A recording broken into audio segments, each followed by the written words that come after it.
परमपिता परमेश्वर के पावन, पवित्र, स्नेहिल और सामर्थ्यवान नाम के साथ आज के इस वीडियो में मैं आपका स्वागत करती हूँ। आपका धन्यवाद करती हूँ कि आपने इस वीडियो को ज्वाइन किया।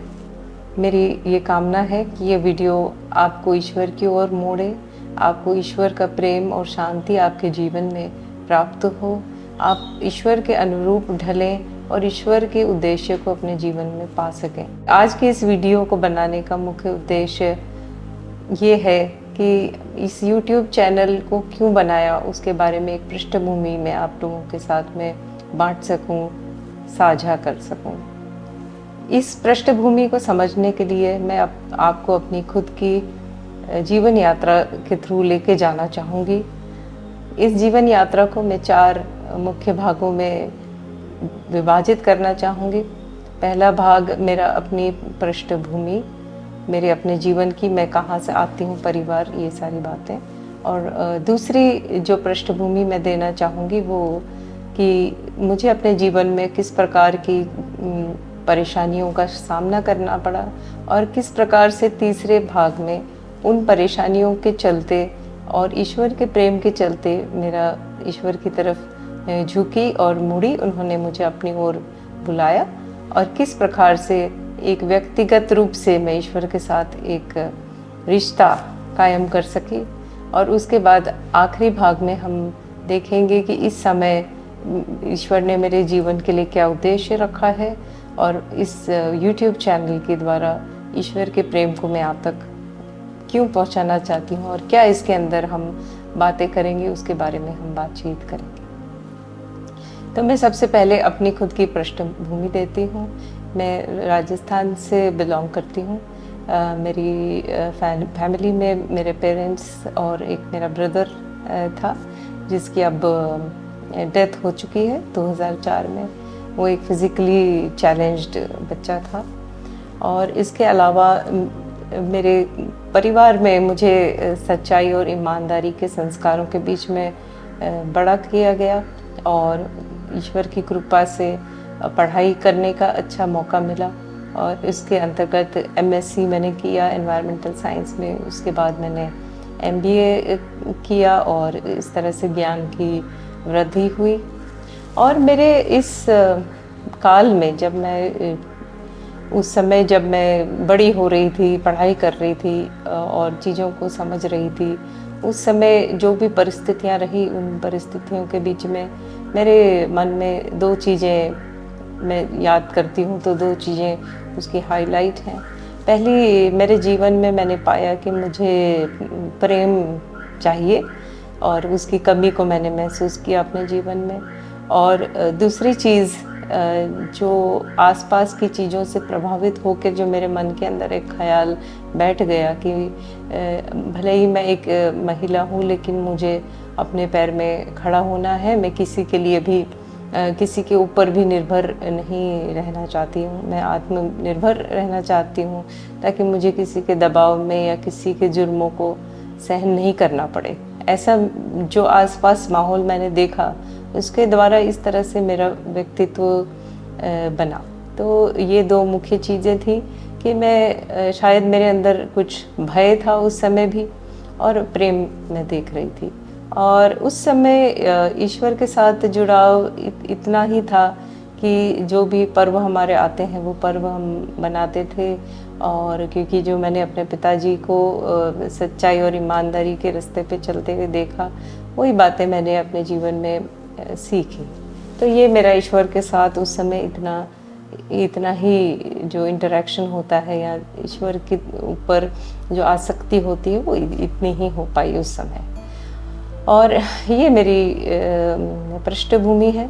और उसके बाद में जैसे जैसे जीवन आगे बढ़ा तो ईश्वर ने मुझे बैंकिंग सेक्टर के अंदर अच्छी जॉब से नवाजा और मैं ईश्वर की शुक्रगुजार हूँ। और उसके बाद में मैंने अपना जो जॉब है वो इंडिया से शुरू किया और उसके बाद में तकरीबन 18-19 साल में गल्फ़ की अलग अलग 3 कंट्रीज़ में मैंने काम किया, करने का मुझे मौका मिला।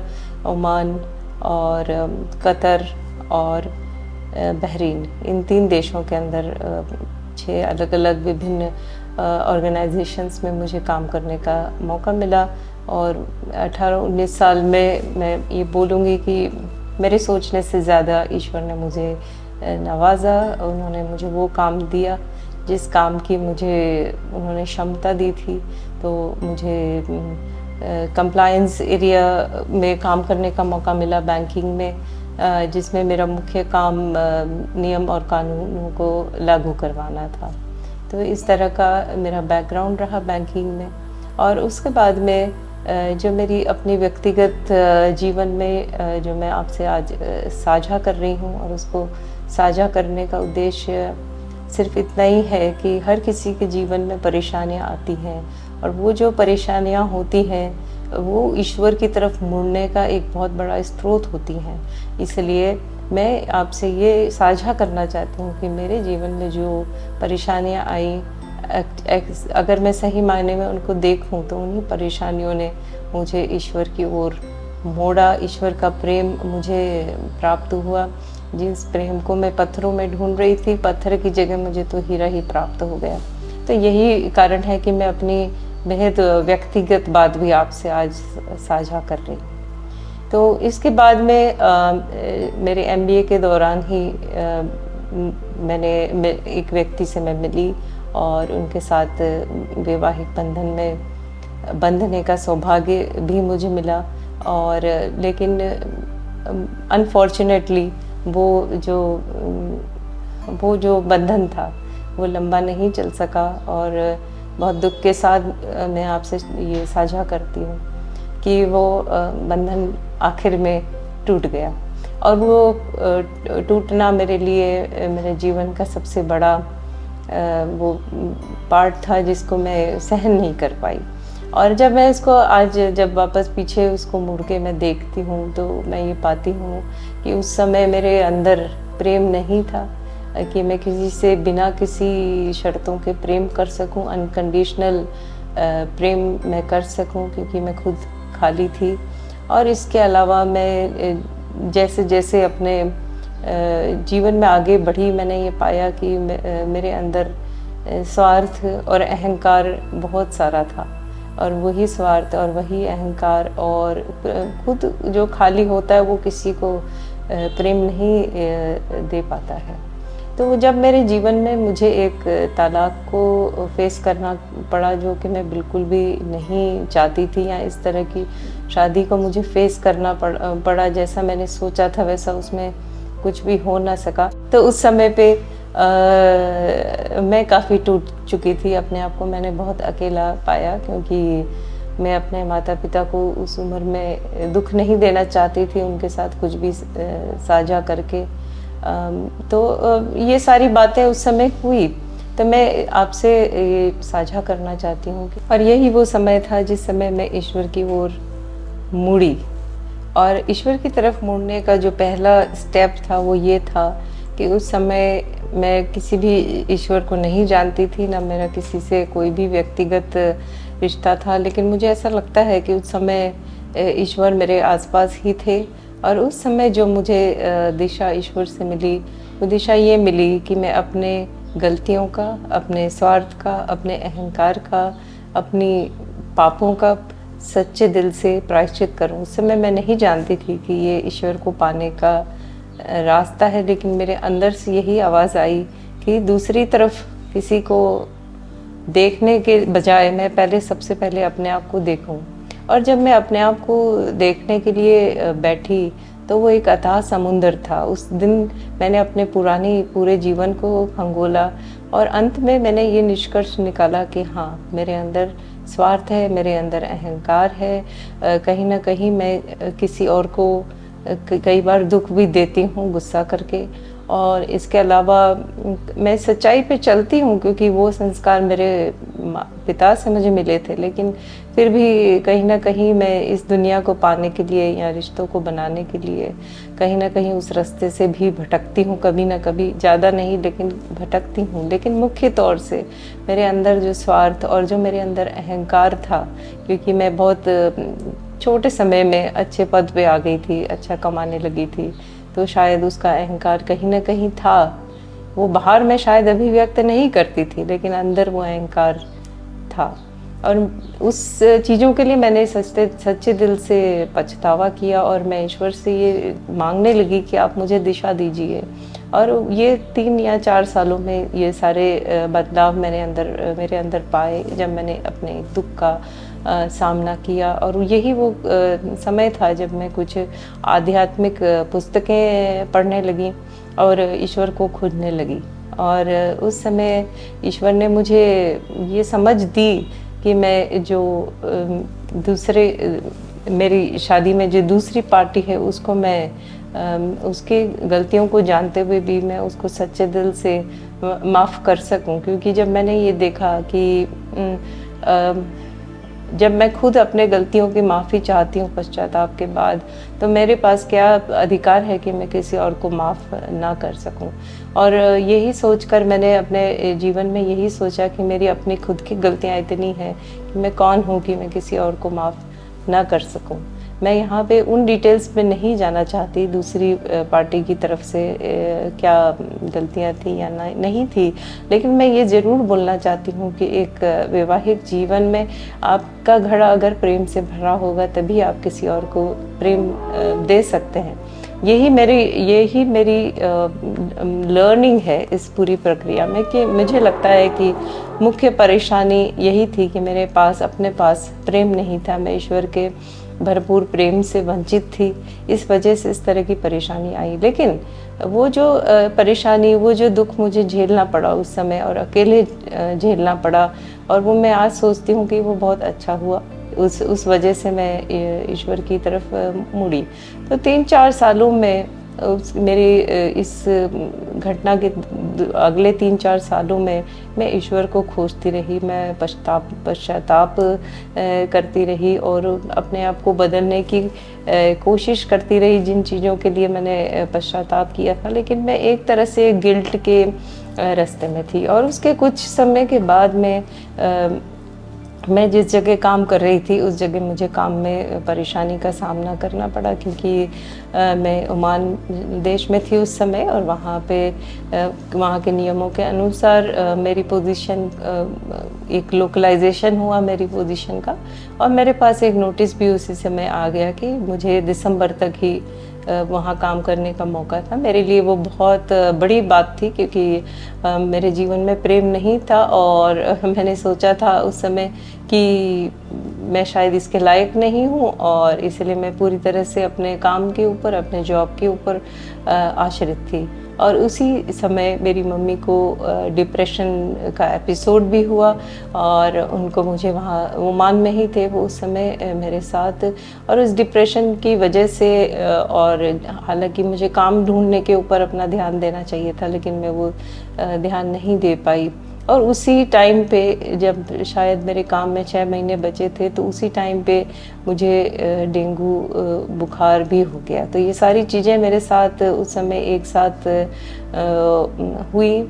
और उस समय भी अगर मैं याद करूं तो मैं उस समय भी यही सोचती थी अपने मन में कि इस सब के पीछे भी ईश्वर की कोई योजना है, शायद वो मुझे अपनी तरफ मोड़ना चाहते हैं।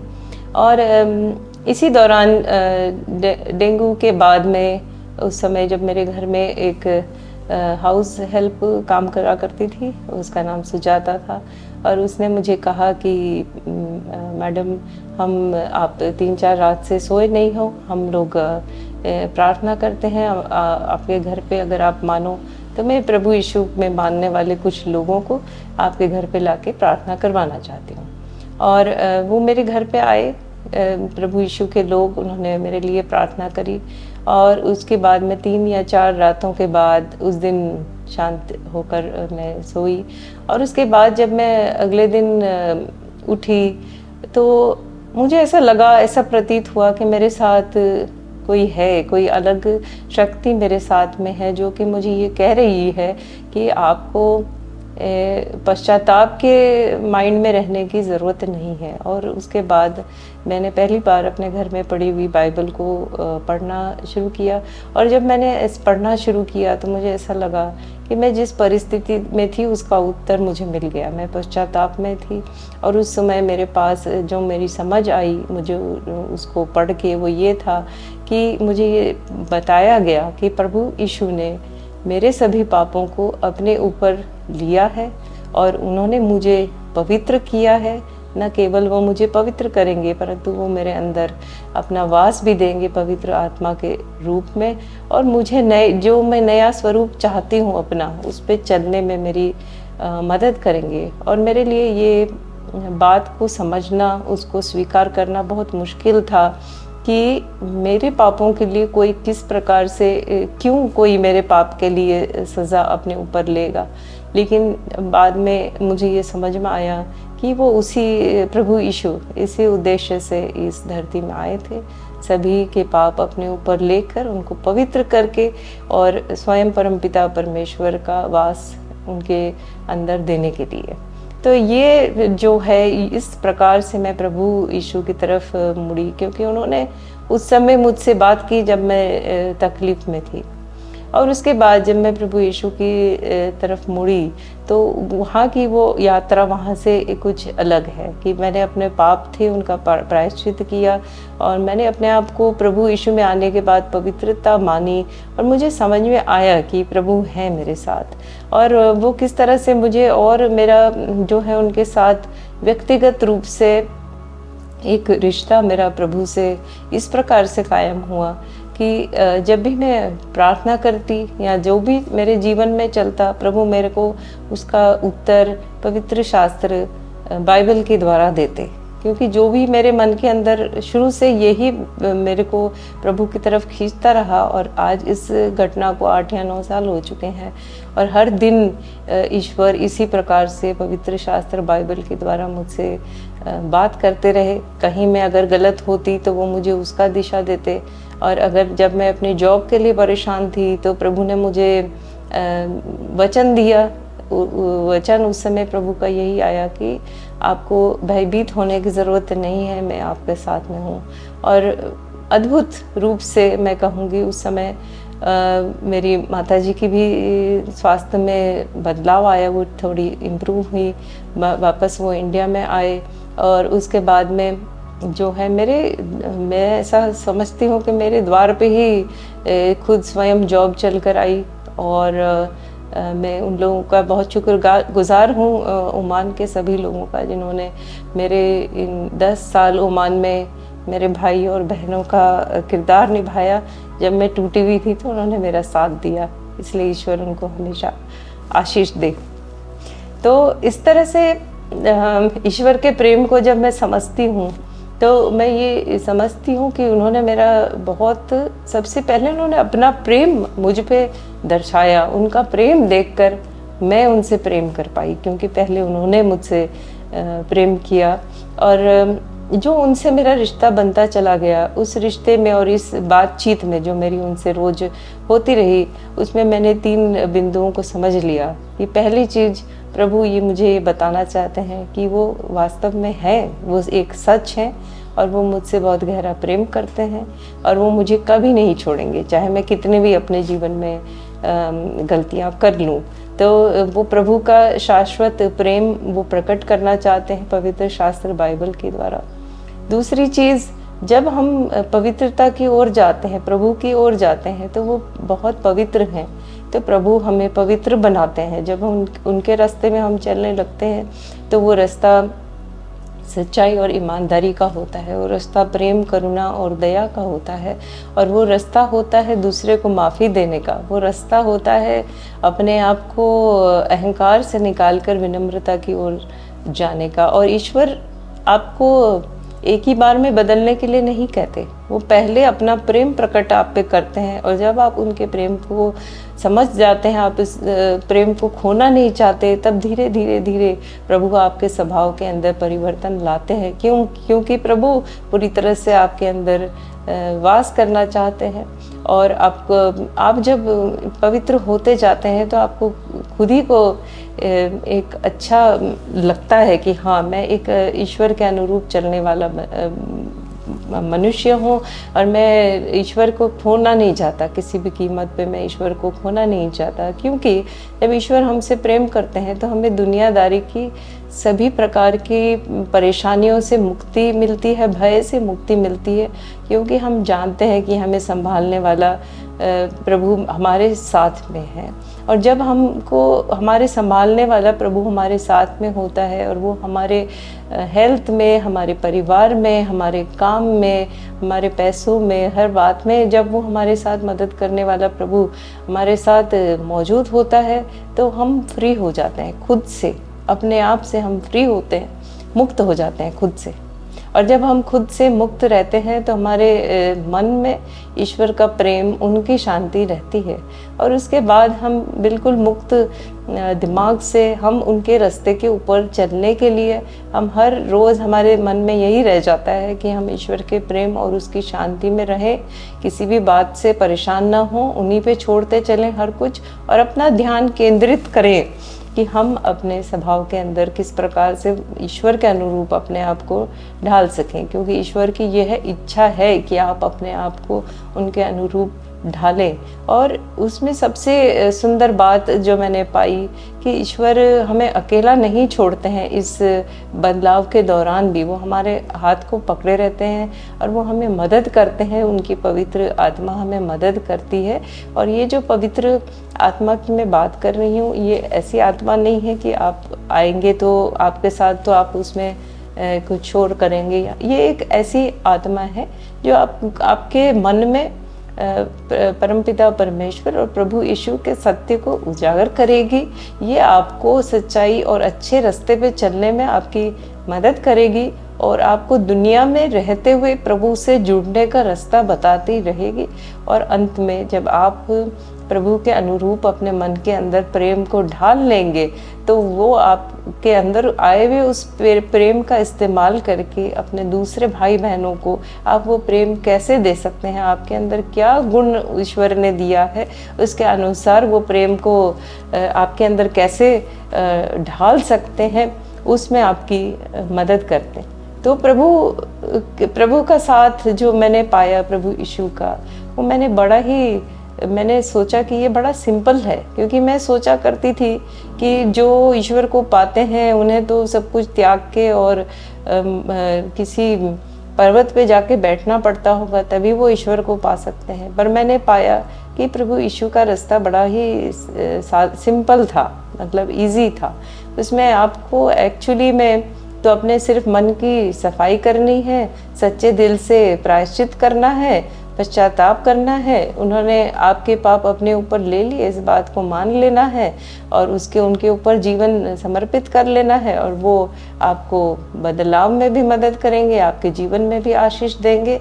और ये सिर्फ शुरुआत है दोस्तों, उसके अंत में वो आपकी आत्मा की उस भूख को मिटाने का रास्ता बताएंगे जिसमें हर किसी की आत्मा एक सच्ची खुशी को ढूंढती है। हर किसी की आत्मा ये जानना चाहती है कि मेरे जन्म का उद्देश्य क्या है, क्या मेरे जन्म का उद्देश्य सिर्फ इस दुनिया में जीना है, पैसे बनाना है, परिवार बनाना है, या इसके ऊपर भी मेरा कोई उद्देश्य है। वो भूख हर किसी इंसान में अलग अलग मात्रा में होती है, पर लेकिन जिस तरह से आप प्रभु से जब जुड़ते हैं तो आपको सही मायने में वो उद्देश्य मिल जाता है।